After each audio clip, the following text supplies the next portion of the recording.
Prise de recul, résilience, projection vers l'avenir, c'est vraiment ce qu'Avesco veut permettre à ses clients, soit par la formation, soit par le coaching, soit par la facilitation. J'ai créé l'organisme de formation en février 2018. Au départ, je proposais surtout des formations pratico-pratiques, je ne sais pas si c'est le bon terme, mais liées aux anciens postes que j'avais occupés. Et au fil du temps, ça a été très important pour moi de développer des formations en lien avec la personnalité, avec les émotions, tout ce qui est lié en fait au développement personnel, à la prise de confiance en soi. Du coup, ça a été évident pour moi de décliner ensuite ces formations dans de l'accompagnement individuel et donc dans du coaching.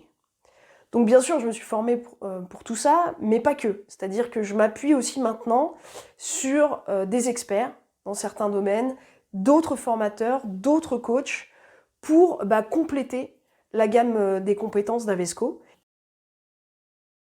Aves, c'est l'oiseau. L'oiseau, forcément pour montrer la prise de hauteur, la vision aussi longue vers l'avenir.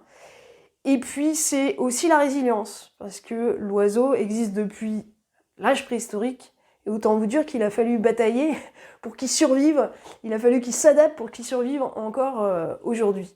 Avesco, c'est aussi co, c'est évidemment le collectif, ça en y tient beaucoup, c'est par là que j'ai commencé et c'est ça qui me passionne, utiliser la force individuelle, mais aussi la force du groupe pour atteindre les objectifs, ses propres objectifs, mais aussi des objectifs collectifs liés à la vie en entreprise.